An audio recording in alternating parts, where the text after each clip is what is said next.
Bonjour à tous, donc une présentation Safe en France, du modèle à sa mise en pratique. Alors remerciements aux sponsors d'Agile en scène. Donc l'objectif de cette présentation, montrer un état statistique, donc j'insiste là-dessus, hein, ce n'est pas une interprétation, c'est des faits, de mise en œuvre de Safe en France, et à cette occasion rappeler ce que préconise le cadre méthodologique, puisqu'on va faire une comparaison entre ce qu'il y a dans le cadre et la réalité en France. Alors la démarche, je collecte des informations, je précise, ce n'est pas dans mon travail, hein, c'est à titre personnel, auprès d'utilisateurs de Safe en France, que je contacte par différents canaux. Donc il y en a certains qui sont membres d'un club que j'ai créé en 2017, qui est un club Safe, alors francophone. Pourquoi? Parce que je suis un peu limité dans les autres langues, donc je l'ai mis un peu à mon image, ce club. Et la deuxième chose, c'est un travail d'investigation auprès de gens que je contacte en général par LinkedIn. Alors les principes, je vous demanderai de me croire sur les chiffres, parce que les entreprises vont rester anonymes, je ne suis pas censé parler pour elles. Et puis les sources d'informations sur la collecte des données, en général, les gens ne cherchent pas non plus à être mis au soleil, hein, donc leur nom va rester anonyme. Alors des limites de cette présentation, je ne suis pas Big Brother, donc forcément je ne vois pas tout ce qui se fait en Safe. Enfin, on supposera que je ne vois pas tout. Et qu'il y a des éléments qui me manquent. La deuxième chose, c'est qu'il n'y a pas de registre d'immatriculation des trains safe en France ou dans le monde. Et même si on va plus loin, faire du safe, on pourrait se dire à partir de quel moment on fait du safe et à partir de quel moment on n'en fait pas. Je n'ai pas une règle totalement déterministe sur cette question-là, je précise. Les conseils pour la restitution, parfois je vois des propos incendiaires dans des réseaux sociaux sur ceux qui font du safe.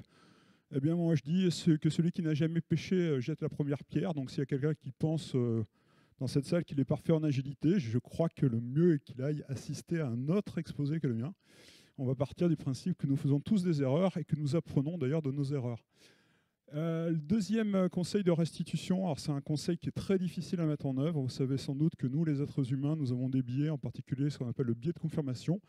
Et quand on nous fait un exposé, on écoute tout ce qui va dans notre sens, dans nos pensées préétablies, et on a tendance à ne pas écouter ou à réfuter ce qui ne va pas dans notre sens. Alors, ce n'est pas propre à vous, parce que ça me concerne aussi, nous sommes tous comme ça, et donc mon conseil va être de le plus possible de faire abstraction de ce biais, et de se dire, on va écouter les choses telles qu'elles sont. Alors, je n'ai pas dit dans le Safe pourquoi en France, mais c'est difficile de mesurer Safe dans le monde. Alors, comme je dis, je le fais à titre de bénévole, donc je me suis limité à un périmètre qui est mon beau pays, la France. Aujourd'hui, j'identifie 97 entreprises qui font du Safe en France. Alors, que veut dire faire du Safe en France? Avoir au moins des équipes qui sont sur un train avec des personnes localisées en France. Ça ne veut même pas dire que forcément ce sont des équipes majoritairement françaises, mais qu'il y ait au moins des équipes en France qui contribuent à un train qui peut être potentiellement à l'étranger. Dans cette étude dont vous allez voir les chiffres, la mise en œuvre de Safe peut être significative ou au contraire assez faible. Il y aura des entreprises qui font du Safe, mais parfois ça va être assez marginal. Si on rentre un peu dans le détail du groupe de ces entreprises, il y a trois natures en gros. Il y a des entreprises qui ont fait le choix de Safe, parfois en mixant avec d'autres frameworks comme Spotify. Il y a des entreprises qui n'ont pas fait ce choix-là, soit ils ont des cas de propriétaires, soit ils n'ont pas du tout fait de choix, mais néanmoins, souvent poussés par des équipes, Safe a commencé à s'établir dans l'entreprise. Donc il y a un train, ou plusieurs trains. Et puis il y a des entreprises qui ne revendiquent pas faire du Safe, officiellement elles ne font pas de Safe, mais quand on regarde très concrètement les pratiques, ça ressemble énormément à du Safe. Alors ça m'a toujours posé un cas de conscience, cette histoire-là, et puis je me suis dit quand même, quand j'avais des trains qui ressemblait beaucoup à du Safe, que les gens me disaient c'est du Safe, mais dans mon entreprise, on n'a pas le droit de dire que c'est du Safe, j'ai fini par les compter parce que je me suis dit mais pourquoi je me bornerais à cette histoire que l'entreprise ne revendiquerait pas de faire du Safe, même si elle en fait. Il faut bien voir que les filiales à 100% sont agrégées dans cette présentation. Ça veut dire que si je ne le faisais pas, il y aurait bien plus de 97 entreprises. C'est-à-dire qu'une filiale à 100%, je la compte comme avec la société mère en fait. Alors, avant de rentrer dans le cœur du sujet, par honnêteté intellectuelle, je vous dis comment je procède. Parce qu'évidemment, comme je dis, je ne suis pas Big Brother, donc je ne vois pas tout. Il y a un premier chiffre qui pourrait être ce que j'estime, c'est-à-dire combien il y a de trains en estimation en France. on serait plutôt vers 430, 450, parce qu'il y a des entreprises qui me disent je ne sais pas totalement les trains qui existent chez moi, mais je pense qu'il y en a environ autant que ça. Donc j'aurais un premier chiffre qui pourrait être, j'estime qu'il y en a environ 450. J'en repère 367. Alors souvent repérer, ça veut dire que je connais leur nom, par exemple. Je sais dire que ce train-là, avec ce nom-là, existe dans une entreprise. Pour autant, des fois, je ne connais que ça. Je n'ai pas d'autres données. Donc si on descend un peu en précision, j'ai une base, un tableau Excel dans lequel il y a 298 trains. Pour les 2/3 environ, j'ai quasiment toutes les données de ce train, c'est-à-dire plus de choses que ce qu'on va voir aujourd'hui. Et puis pour d'autres, j'ai des données assez disparates, assez partielles en fait. Donc là, pour 1/3 environ. Donc on va dire que sur, en gros, pour faire simple, 200 trains, j'extrapole ce que serait la vision en France sur 450 trains. Donc il s'agit effectivement d'une extrapolation, mais je pense qu'avec 200 trains, je suis déjà très proche de la réalité concrète sur les trains que je n'ai pas dans ma base. Ok, donc ce qu'on va regarder, c'est des données en termes de trains, en termes de rôle, des choses comme ça. Sur la première information, je vais essayer d'être pas trop rapide, en fait, pour bien expliquer comment sont structurés les slides. Et puis après, j'irai de plus en plus vite, sans doute, par contre, finir sur une conclusion qui vous permettra de revoir les chiffres, parce que ça va aller peut-être tellement vite que ça va être difficile de les mémoriser. Donc il y aura une conclusion qui vous rappellera à peu près tous les chiffres que vous voyez. Donc le train, d'abord, on va regarder 3 paramètres: sa taille, sa méthode, enfin les méthodes utilisées sur le train, et la localisation géographique. Donc chaque slide est structuré de la même manière. À gauche, vous avez ce que dit Safe. Donc vous pouvez le lire, et moi je vais vous le dire à l'oral, et de manière sans doute un peu plus caricaturale que Safe. À droite, vous avez les données statistiques à partir de la base que j'ai évoquée, dans lequel chaque fois ça se présente de la même manière. C'est que la légende qui est le plus en haut est celle qui correspond dans le camembert à en haut dans le sens des aiguilles d'une montre. Donc ce qu'on voit en premier, en fait, si vous regardez, les trains de moins de 50 personnes, c'est ceux qui représentent 26% des trains. Alors que les trains entre 50 et 125 personnes, c'est ceux qui représentent 60%. Là, c'est assez simple parce qu'il n'y a que 3 données, 3 pourcentages, et en plus, j'ai choisi des couleurs assez discriminantes. Qui correspondent plutôt à je respecte Safe ou je ne respecte pas. Dans certains schémas, comme il n'y aura pas de préconisation Safe, j'ai pris d'autres codes couleurs et c'est plus difficile à repérer. Et puis je me suis dit, peut-être que ça va être difficile quand même de percevoir dans la présentation. Donc vous avez une phrase qui récapitule à la fin. Est-ce que cette préconisation de Safe est respectée ou pas? Donc on rentre dans le détail. Safe dit un train, ça fait de 50 à 125 personnes. C'est en tout cas ce qui est préconisé. Donc si on regarde, 60% des trains en France sont dans cette échelle de 50 à 125 personnes. Ceci étant, il y a quand même un bon quart des trains en France qui font du Safe avec moins de 50 personnes, en fait. Donc, qui lancent un train alors même qu'il y a peut-être un override, finalement, à faire du Safe sur cette population. Au total, est-ce que la préconisation Safe est respectée ou pas? La réponse est oui, à 60%. Deuxièmement, la méthode des équipes. Donc, Safe dit que les équipes peuvent utiliser des pratiques basé sur Scrum, Kanban et Extreme Programming. Alors je suis parti un petit peu en introspection sur Extreme Programming en préparant Agile en scène, parce que pour moi c'était Extreme Programming surtout sur ses pratiques. Et je me suis dit, mais est-ce qu'à un moment Safe a revendiqué aussi qu'il puisse y avoir des équipes Scrum, alors des équipes XP, pardon. Si vous êtes un peu spécialiste d'XP, vous saurez qu'il y a 6 rôles dans XP, dont un tracker, un testeur, etc. Donc je suis remonté dans la version Safe de ma jeunesse à moi, qui était la 3.0, c'est là où j'ai découvert Safe. Et en fait, a priori, ce n'était pas le cas. Déjà, il y avait une équipe, la première équipe en haut, j'ai interprété que c'était l'équipe Scrum, et la deuxième, c'est l'équipe Kanban. Bref, excusez-moi de vous embêter avec mes introspections, mais très clairement, je ne mesure pas est-ce qu'il y a des équipes Scrum, Kanban et XP, mais seulement Scrum et XP, voire quelques réponses où je reçois, il y a des équipes Scrum-Ban.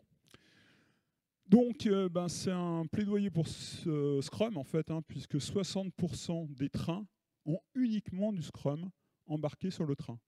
Et 31% ont du Scrum de manière majoritaire. C'est-à-dire qu'il peut y avoir des équipes Kanban. En général, c'est la System Team, pour tout dire. Mais au total, si on totalise 60 et 31, on a 91% des trains sur lesquels Safe est la méthode unique ou la méthode majoritaire.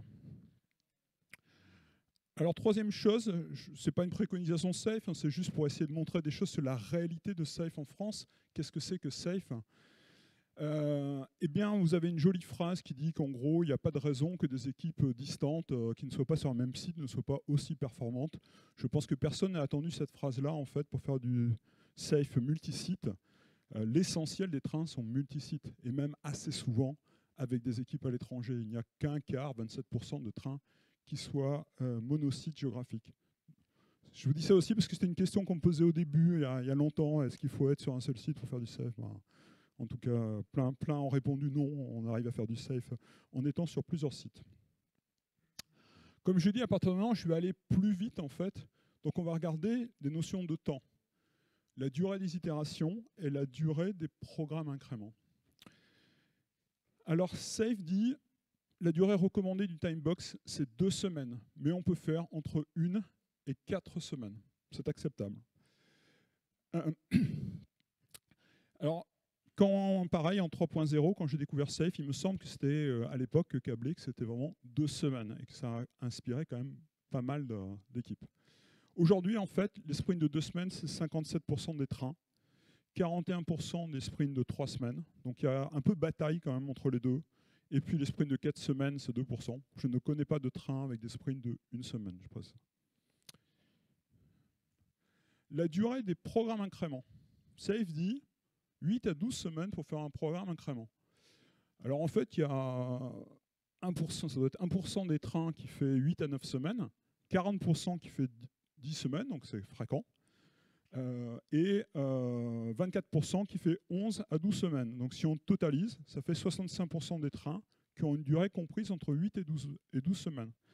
Ce qui est intéressant là de regarder, c'est un peu comme les trains qui étaient petits, c'est de regarder quand même ceux qui font des sprints de 13 à 15 semaines. Parce que derrière, qu'est-ce qui se cache? Il se cache effectivement forcément le trimestre, les quarters, la gestion budgétaire. Donc, il y a beau y avoir ce chiffre de 65% des trains qui en sont entre 8 et 12 semaines de programme incrément, il y a quand même un bon quart, enfin presque un quart, qui se disent il vaut mieux coller un trimestre parce que ça correspond à d'autres notions dans l'entreprise. Les rôles. Donc cette présentation, elle est uniquement sur le niveau train. Les rôles les plus emblématiques d'un train, c'est le RTE, le Product Manager et le système architecte. Alors le RTE, c'est un peu le super Scrum Master du train, hein, quelque part. Donc il va avoir d'ailleurs un rôle d'animation auprès des Scrum Masters. Dans Safe, si on regarde bien, c'est le Scrum Master. Je pense que c'est quelque chose qui n'est pas forcément vu, mais il y a le et les quand on regarde, parce que les deux rôles suivants, ça sera les. C'est le RTE. Donc on s'attend en lisant Safe à avoir un RTE unique. Je considère qu'à la limite, peu importe qu'il y en ait qu'un ou qu'il y en ait plusieurs, ça c'est un détail. C'est vraiment un rôle emblématique, puisque 98% des trains ont un RTE ou plusieurs. Il y a quand même 2% de trains qui n'ont pas de RTE. Alors, c'est peut-être là la première pierre qui pourrait être jetée par les gens qui sont parfaits et qui disent oh là là, quelle horreur, comment on peut avoir un train sans RTE? Tout simplement parce que des fois, c'est un coach en fait, qui assure le rôle de RTE au tout départ du train, donc ça n'a rien de très très choquant de ne pas avoir de RTE, en tout cas au départ sur un train. Après, ça peut poser d'autres questions peut-être. Les product managers. Alors je dis bien les product managers parce que c'est le product management, mais si on regarde, donc si on traduit, enfin évidemment en anglais aussi c'est comme ça, ce sont les product managers. Alors les product managers, leur rôle en fait, c'est un peu un super product owner, hein, si je prends la comparaison avec le RTE, puisqu'il est sur le niveau train, il est sur le niveau feature, et il a pour rôle en particulier de provoquer un alignement entre product manager et product owner sur la compréhension fonctionnelle de ce qui est à délivrer. Alors là, il y a un petit peu plus de trains qui n'en ont pas, c'est 3%, mais au total, l'essentiel des trains ont un ou plusieurs product managers. Donc on va laisser de côté le fait que ce soit un ou plusieurs. 97% des trains ont un product manager. Donc ça veut dire que le rôle de RTE est très implémenté par ceux qui font du safe, le rôle de product manager aussi. Système architecte, on perd encore un petit peu en pourcentage, 9% des trains n'ont pas de système architecte, ça ne veut pas dire qu'ils n'ont pas de préoccupation d'architecture, c'est que l'entreprise n'y répond pas par un système architecte, mais par autre chose. 51% des trains ont un système architecte, et le reste, ils en ont plusieurs en fait. Et à nouveau, dans Safe, la logique serait plutôt plusieurs systèmes architectes. Après, je ne sais pas vous dire pourquoi Safe dit plusieurs et pas un seul. Donc au total, si je résume sur ces trois rôles, RTE, Product Manager, Système Architect sont bien implémentés. Et assez souvent, en fait, c'est un rôle unique. C'est un RTE, un Product Manager, un Système Architect. Les cérémonies, PI Planning, Scrum de Scrum, PO-Sync, etc. PI Planning. Ce que dit Safe, c'est le PI Planning se déroule sur 2 jours. C'est écrit comme ça encore actuellement, 2 jours. Alors effectivement, c'est majoritaire. Hein, 58% des trains font un PI Planning sur 2 jours. Ce qui peut être intéressant, ce que je n'ai vraiment pas fait pour les autres chiffres, c'est de regarder la dynamique dans le temps. C'était beaucoup plus important avant. C'était environ 70 à 80% il y a 2 ans. Alors qu'est-ce qui a pu provoquer cet effondrement du PI Planning sur 2 jours? Je pense que vous en doutez, c'est la crise sanitaire, le fait de travailler totalement en distanciel. Donc il y a une partie des entreprises qui ont dit va falloir préparer le PI Planning en amont. Et dans ce cas-là, on va en réduire la durée. Donc ils ont commencé à réduire la durée du PI Planning.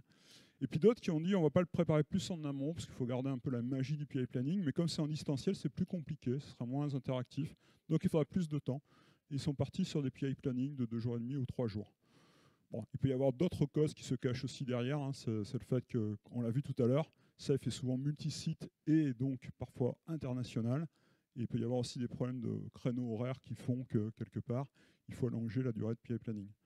Mais donc, au total, 58% des trains qui ont un planning sur 2 jours, mais une baisse assez drastique de ce chiffre en 2 ans. Scrum de Scrum et PO-Sync. Le Scrum de Scrum, c'est, comme je dis, je caricature, en gros la cérémonie qui permet au Scrum Master, avec le RTE, de suivre la fabrication, le delivery. Donc, en toute philosophie, c'est hebdomadaire. Et le PO-Sync, c'est l'instance un peu équivalente qui permet au Product Manager de s'aligner avec les Product Owners sur le contenu fonctionnel du programme incrément en cours, comme sur les programmes incréments à venir. Donc normalement, on fait Scrum de Scrum et PO-Sync, ou bien on fait le choix de les fusionner en une seule instance qui s'appelle RT-Sync. C'est la mécanique Safe, hein. Ça peut peut-être paraître compliqué à des gens qui ne connaissent pas Safe, mais au total, c'est le principe. Donc il y a 2 modèles qui sont conformes dans Safe. C'est soit j'ai Scrum de Scrum et PO-Sync, soit j'ai fusionné dans un RT-Sync. Si vous regardez le graphique, 60% des trains respectent cette mécanique. Après, vous avez des gens qui font PO-Sync, mais pas Scrum de Scrum, qui font Scrum de Scrum, mais pas PO-Sync, qui font aucune des deux, voire qui ont une petite variante par rapport à Safe. Ils ont une petite innovation, puisqu'ils disent on va faire PO-Sync, Scrum de Scrum, et on va quand même faire un RT-Sync en plus. Voilà, donc vous avez un peu toutes les modalités. Et donc là aussi, il y a au total un grand respect quelque part, enfin en tout cas un respect majoritaire des consignes de Safe. L'inspect et adapt, c'est globalement plébiscité. Donc l'inspect et adapt, c'est l'instance d'amélioration du train qui se place normalement la veille du PI Planning. Voilà, au total 80%, ça parle de lui-même. Effectivement, l'essentiel des trains font inspect et adapt. La système démo. Alors là, ce ne sera pas un petit peu la subtilité quand on fera la conclusion, parce que j'ai fait un peu compliqué. Au total, la système démo, donc la démo de feature, la démo au niveau des trains, doit se faire dans Safe à chaque itération. C'est ce que préconise Safe. Tout le monde ne fait pas ça. Certains ne font que ce qui s'appelle la PI démo. C'est la démonstration en fin de programme incrément. Donc si on prend vraiment ceux qui font la système démo en fin de sprint, c'est 49% des trains. Et je pense que c'est un petit peu, un peu élogieux même, parce que quand je pose la question, des fois je suis obligé de revenir en disant la question à mes informateurs, on parle bien d'une démo de niveau train, on ne parle pas d'une démo d'équipe, hein, on parle bien d'un système démo. Bon, je ne suis pas toujours sûr d'avoir la bonne réponse quand même. Donc on va dire au mieux 49% des trains, 36% ne la faisons qu'en fin de programme incrément, et 15% ne faisons pas du tout de démo de niveau train. Donc là, pour le compte, on a une pratique qui n'est pas globalement mise en œuvre. Alors on va dire d'1%, c'est un peu dommage, mais globalement, voilà, les trains s'écartent en France de cette pratique-là. Je crois que je vais très vite, donc ça devrait laisser du temps à des questions ou de se reposer avant la session suivante. On va regarder 4 pratiques. Le WJF, les objectifs de PI, le top 10 feature, donc j'explique ce que c'est, et l'innovation en itération IP. Alors, le WJF, c'est une formule en fait pour prioriser les entrants en entrée de PI Planning. On peut l'appliquer sur les features, comme on peut l'appliquer sur les épiques, mais comme je ne parle pas du niveau portefeuille aujourd'hui, mais que du niveau train. Donc c'est pour prioriser les features. Donc c'est une formule mathématique avec trois éléments au-dessus de la division et un diviseur. Je ne vais pas rentrer dans le détail de la formule. Au total, c'est pas tellement utilisé. Il me reste 10 minutes, donc il faut que j'accélère. C'est pas tellement utilisé. 40% des trains utilisent en fait le WGF. A contrario, les objectifs de PI qui entraînent une discussion entre les équipes et le business owner, donc ça correspond peut-être plus à une modalité française en fait, c'est tout le contraire, c'est très utilisé, c'est publicité. 86% des trains utilisent les objectifs de PI. Sujet peut-être moins connu, les 10 features en entrée d'un PI planning. Si vous regardez SAFe, on ne devrait avoir que 10 features, c'est ce que dit SAFe, en entrée d'un PI planning, voire moins. Alors là, très clairement, c'est plutôt le bide. Il y a 17% des trains qui ont moins de 11 features en entrée du programme incrément. Et alors, je peux vous dire que je n'ose même pas mettre d'autres chiffres, mais parce que dans le plus de 70 features se cachent parfois des centaines de features, en fait, hein, pour tout dire. Donc, principe qui n'est pas mis en œuvre, en fait. L'innovation en itération IP. Donc, dans SAFe, il y a en fait un sprint, le dernier, qui sert à planifier le programme incrément suivant, mais aussi à innover. Sur la première semaine, on innove, la deuxième, on prépare le PI planning quand on a des sprints de 2 semaines, évidemment. Quand c'est 3 semaines, ça peut être un peu plus compliqué que ça. Qui fait de l'innovation? Donc normalement, c'est une réserve pour innover, une réserve aussi pour apprendre, en fait. Qui fait de l'innovation en sprint IP? 44% des entreprises, donc, des trains, pardon. Donc au total, ce n'est pas mis en œuvre, en fait. Pas suffisamment. Alors en conclusion, comme je dis, comme c'est compliqué de mémoriser plein de chiffres d'un coup, je vais faire un récap. On va dire que vous êtes projeté sur un train français demain, vous faites du SAFe, et on va dire que vous arrivez sur un train moyen. Qu'est-ce qui va arriver normalement dans ce train moyen?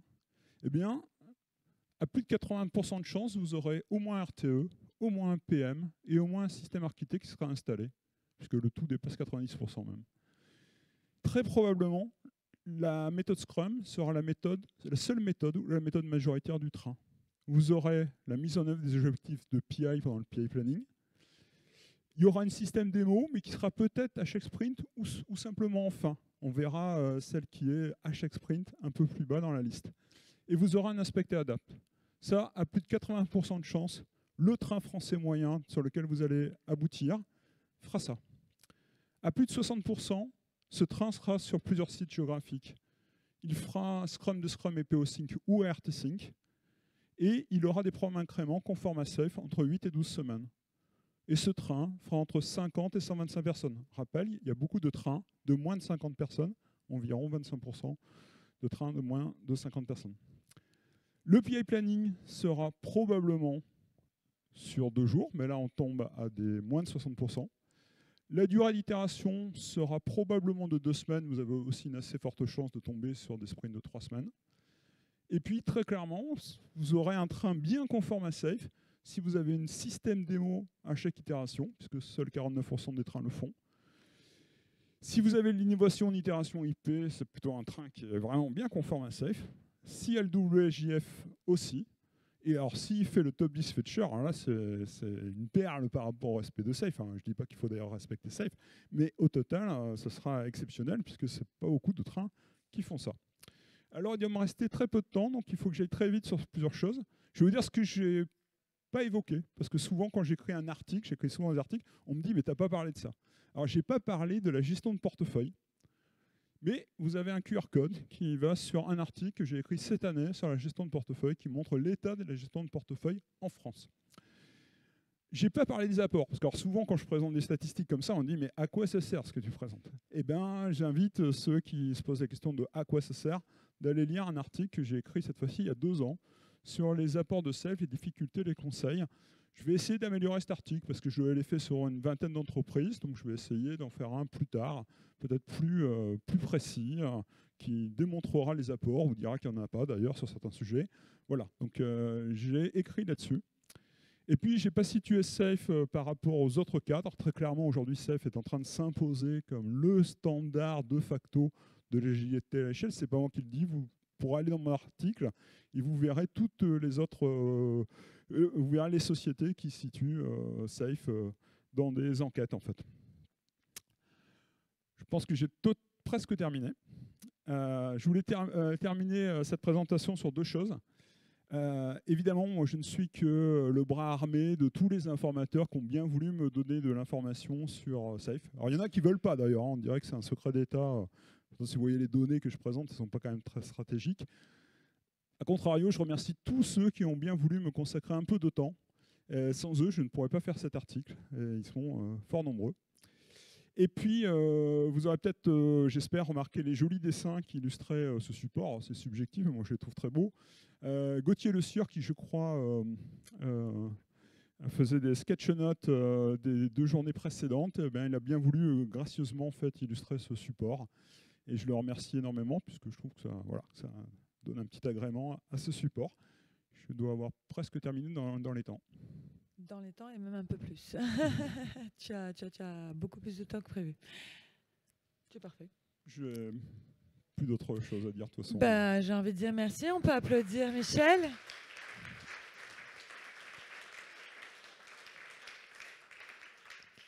Merci pour tous ces chiffres. C'était très intéressant.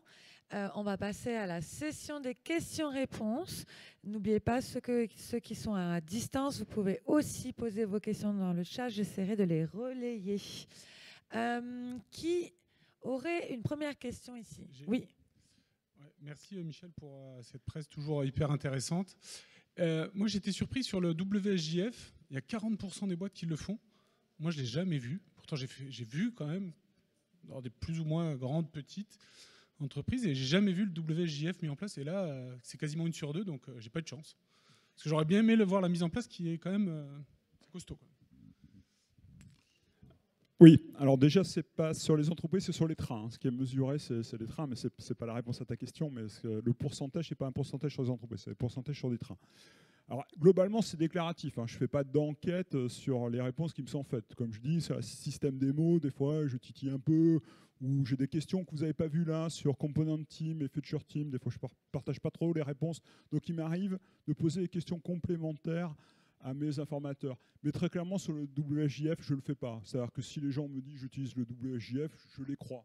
Donc, je dirais... statistiquement, ça pouvait arriver. Tu as pu aller sur pas mal de trains sur lesquels il n'y avait pas de WSJF. Des fois aussi, je crois que c'est des installations assez récentes. C'est-à-dire qu'il y a ceux qui ont tenté mais abandonné, et il y a ceux qui ne le mettaient pas en place et vont le tenter. Tout ce que je dis, moi, c'est que sur ma base, alors là, je peux vous dire qu'il n'y a rien de plus honnête dans mon analyse. Après, je ne dis pas que je vois tout. Je ne suis pas Big Brother, comme j'ai dit tout à l'heure. Je peux vraiment dire que c'est 40%. Par contre, c'est un pourcentage qui reste très stable dans le temps. C'est-à-dire que ce n'est pas un truc qui est plus en train de s'installer qu'avant. J'ai toujours eu à peu près ce chiffre-là, même quand je commençais des études avec une 50aine de trains. Voilà, ça ne décolle pas. Ça reste à ce chiffre-là. Voilà. Merci Michel pour ta réponse. Une autre question ici? Bonjour, merci pour cette présentation.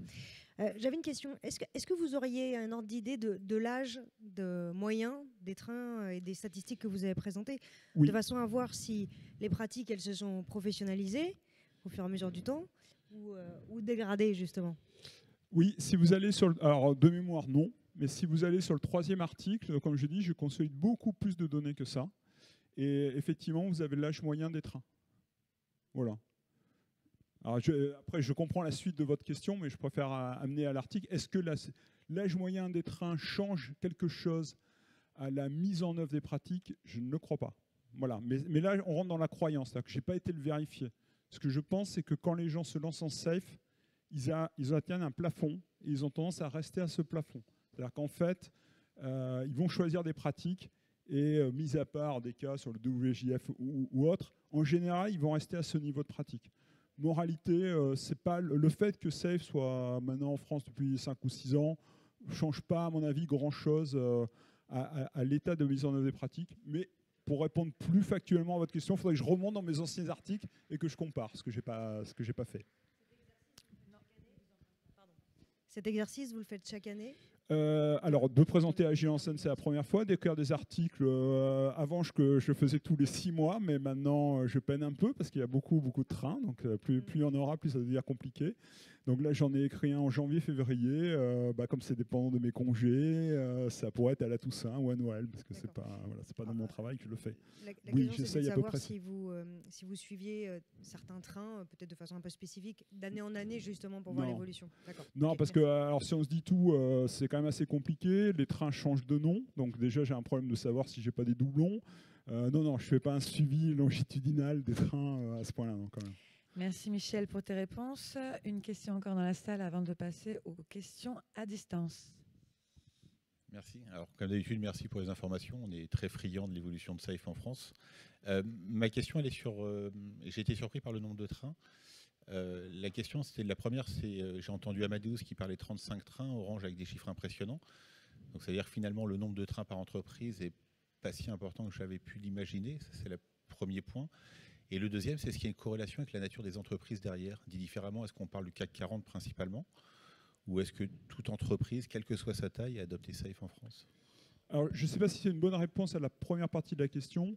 Quand j'ai commencé à m'intéresser à Safe, il devait y avoir 4 ou 5 trains en France. Hein. On était dans les premiers à se lancer. Alors, je ne vais pas parler de mon entreprise. Aujourd'hui, je n'interviens pas pour mon entreprise. Oui, plus de 400 trains, c'est assez phénoménal. Et effectivement, il y a des entreprises. Moi, j'en cite pas, donc je ne les citerai pas, mais il y en a qui ont été cités. Il y a des entreprises qui ont des très gros plans de déploiement de Safe. Parfois au-delà de la France, il faut juste quand même vérifier par rapport à mes données que ce soit des trains, y compris en France. Mais effectivement, il y a des opérateurs téléphoniques, des sociétés de réservation aérienne, et des grands constructeurs d'avions et des grandes banques françaises qui ont des plans de déploiement de Safe qui sont relativement considérables, de Safe ou d'autres méthodes adossées à Safe. Je crois que j'ai déjà un peu oublié la deuxième partie de la question.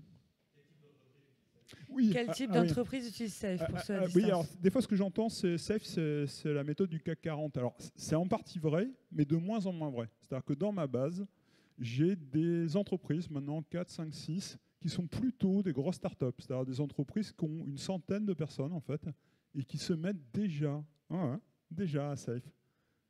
Déjà à Safe. Et pour une raison assez simple, en fait, c'est qu'ils ont du mal à coordonner, à aligner leurs product owners dans une direction commune. Donc ça peut être surprenant. Donc, que je me dis, mes données sont secrètes, forcément je m'engage à la confidentialité, mais vous seriez peut-être étonné de voir quelques entreprises, comme je dis, 4-5, qui sont des petites entreprises qui font du Safe. Merci. On a 2 questions à distance. La première de Philippe. Avez-vous également des chiffres sur le niveau de satisfaction des équipiers, des stakeholders et des clients? Il faudrait regarder le deuxième article. Je ne suis pas sûr d'avoir totalement ça. Le deuxième article que j'évoquais tout à l'heure. Voilà, j'ai demandé en fait à des entreprises, pour eux, quels étaient les apports, les difficultés, les conseils de Safe, et j'ai aggloméré ça dans cet article. Après, je devine un peu la question. Je n'ai pas pu consolider des retours que j'avais, qui étaient des retours de satisfaction. Alors peut-être qu'il n'y a que ceux qui ont une grosse satisfaction qui les affichent. J'en ai vu dans des entreprises qui étaient vraiment plutôt dithyrambiques sur Safe, mais au sens positif du terme. Mais par contre, je n'ai pas su les consolider. Donc, je n'ai pas su déduire quelque chose de mathématique. Parce que, pour terminer peut-être sur la question, ce qui m'intéresse, moi, ce n'est pas l'idée que les gens se font de Safe positif ou négatif. Ce qui m'intéresse, c'est de sortir des chiffres. Je suis souvent très déçu des articles que je vois chez les autres parce que ce n'est pas étayé par des chiffres. C'est-à-dire que c'est en gros, j'aime Safe, il n'y en a pas tellement. Je déteste Safe. Mais finalement, pourquoi on ne le voit pas tellement? Moi, ce que j'aimerais, c'est que les gens le démontrent par des chiffres. Donc, je comprends que là, c'est l'attente. Je l'accepte et je pense qu'il faudra que je creuse ce sujet. Pour l'instant, quand j'ai vu des entreprises qui avaient des enquêtes internes, les chiffres étaient très bons en fait, sur Safe. Alors peut-être pas les parties prenantes, je ne sais pas, mais les collaborateurs, oui, très clairement. Merci pour la réponse. Deuxième question à distance par Mathieu cette fois-ci. Avez-vous des chiffres? Non, je l'ai dit. Non, je ne l'ai pas dit. Sur la satisfaction de l'utilisation du framework, les équipes l'utilisant y adhèrent-elles facilement? Oui, ça reprend un peu la question précédente. Donc, pour l'instant, c'est parcellaire. J'ai vu dans des entreprises que je ne citerai pas, mais j'ai vu. D'abord, moi-même, j'ai fait une enquête en 2017 qui était très bonne, en fait, qui était très favorable à Safe. Et puis, j'en ai vu quelques fois dans d'autres entreprises, mais on va dire 4-5. Je ne sais pas tirer des stats sur ce que je vois, en fait. Surtout que les questions posées, ce n'est pas les mêmes, en plus. Donc, c'est difficile. Enfin, moi, une nouvelle fois, j'essaye d'un exercice vérité. C'est-à-dire, si les gens disent « je ne suis pas content de Safe », je montre quelque chose qui dit « je ne suis pas content de Safe ». Mais quand j'ai des questions qui ne sont pas les mêmes, c'est difficile de les agréger. Donc non, pour l'instant, je ne sais pas faire ça. Merci. Dernière question à distance. Quel est le pourcentage des entreprises qui font du Safe sans surcouche Spotify? Et du coup, pour ces entreprises, quels seraient les impacts sur l'implémentation du modèle? Non, ça, je ne sais pas le pourcentage exact. Tout ce que je sais dire, c'est qu'il y a pas mal d'entreprises qui mixent Safe d'un point de vue conduite de programme avec Spotify d'un point de vue organisationnel. Ça, c'est clair qu'il y en a pas mal. Après, le pourcentage tel quel, je sais pas le dire. Ça, on va dire 20 à 30%, mais quelque chose comme ça, mais je ne sais pas être aussi précis que ça. Merci beaucoup. On revient aux questions dans la salle. Donc, il y en avait 2 là. Oui, bonjour Michel. J'avais une question. Tu as parlé du train français. Oui. Et l'autre jour, j'avais une discussion avec un cabinet de conseil qui me disait « mais l'agile, c'est anglo-saxon. Est-ce qu'on ne pourrait pas faire un agile français ?» Qu'est-ce que tu en penses ? Je n'en pense rien de bien. D'abord parce que je crois qu'il y a des combats qui sont perdus. Donc, moi, j'étais un fanat de Maurice, mais depuis, j'ai rien vu en France. Donc, à un moment, il faut admettre là où on a perdu, puis investir ailleurs. La deuxième chose, je crois beaucoup aux standards. Donc, on dit l'agilité, c'est pas les processus, etc. Mais je crois quand même qu'aller en Angleterre avec des prises qui sont différentes des prises françaises, ou prendre le train espagnol avec des voies différentes, c'est quand même très gênant. Et nos Minitel et normes SECAM, etc., on les a quand même largement payés. Donc moi, je crois aux standards. On a un standard de facto qui émerge. Il est adopté à une très grande vitesse en France. Il est adopté par des boîtes qui ne maîtrisent même pas la langue anglaise et se calent à RTE, etc. Moi, franchement, aller s'embêter alors qu'on a... Et je n'ai pas d'action scalage agile, je précise. Mais on a un framework qui évolue, qui délivre des formations, qu'on peut imposer quelque part à des fournisseurs. Moi, je me dis, mais pourquoi aller s'enquiquiner à faire notre framework français ?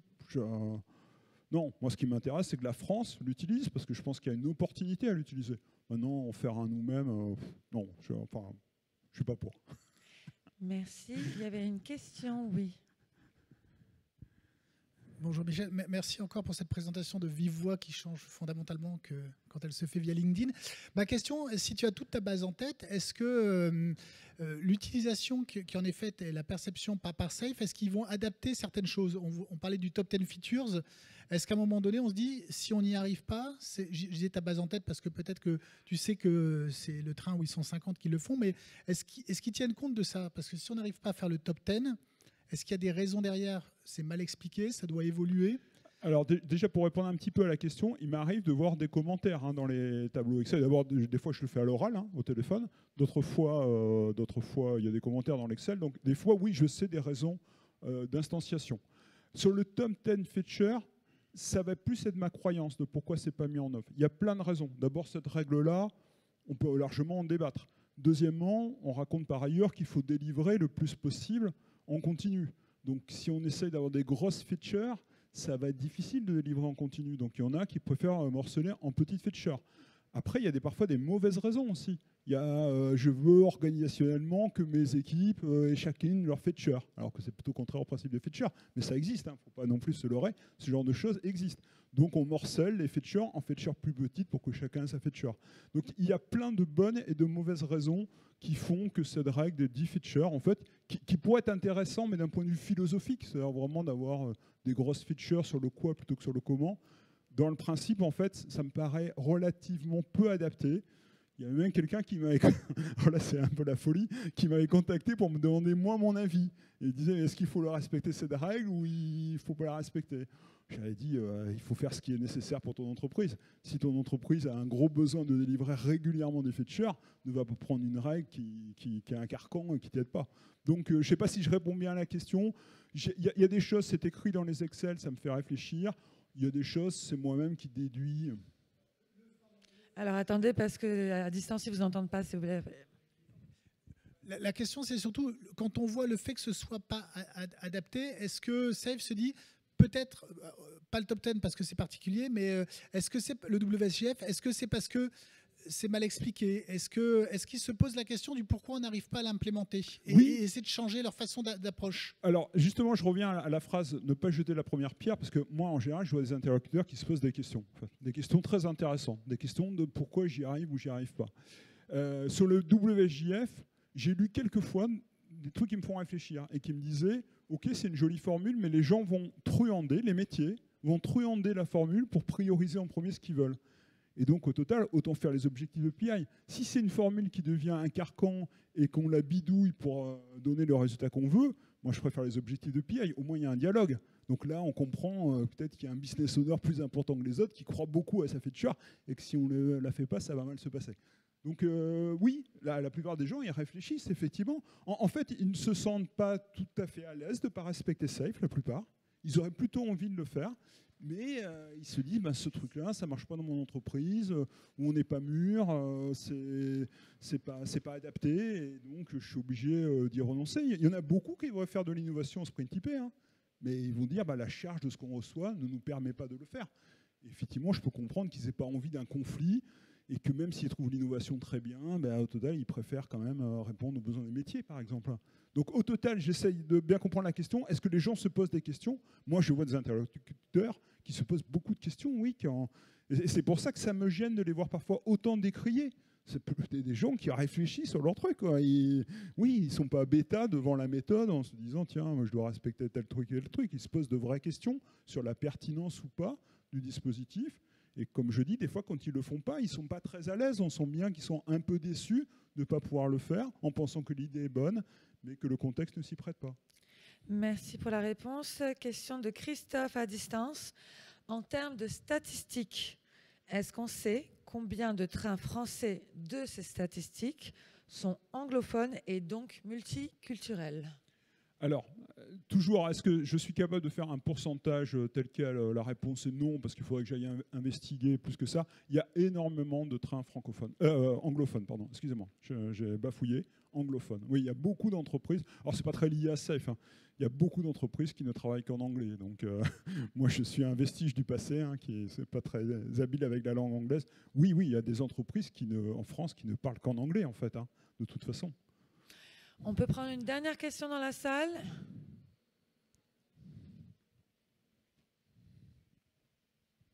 Alors justement, en complément peut-être de la question de monsieur tout à l'heure, quel est votre lien avec la Scale Agile? En quoi vos enquêtes peuvent alimenter leur évolution du framework? Oui, alors mon lien, je n'ai pas de lien financier ou autre avec Scale Agile. Par contre, via une société de service, en fait, j'ai été contacté il y a environ un an pour dire qu'est-ce que le marché français attendait de Scale Agile.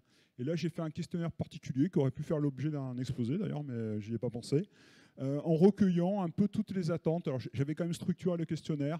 Est-ce qu'il y avait des attentes? Et puis, je les avais détaillées sur la langue française, que ce soit en termes de formation, de certification ou même de framework.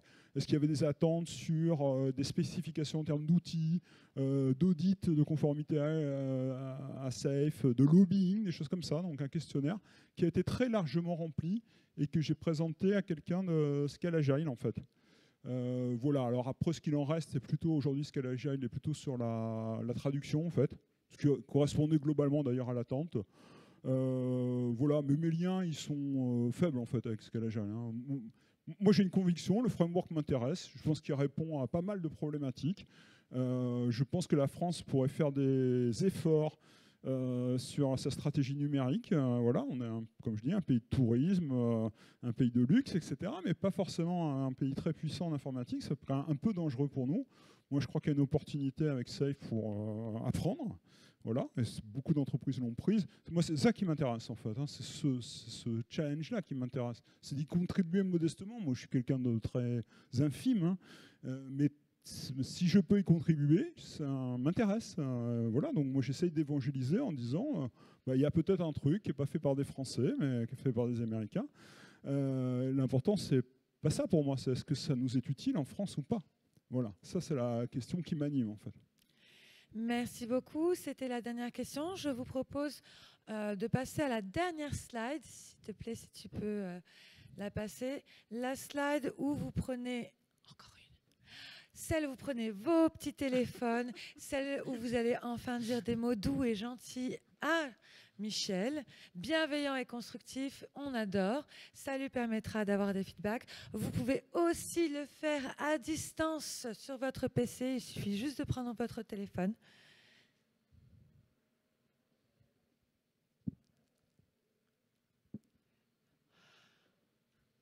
Du coup, encore merci à Michel. Je pense qu'on peut l'applaudir une dernière fois.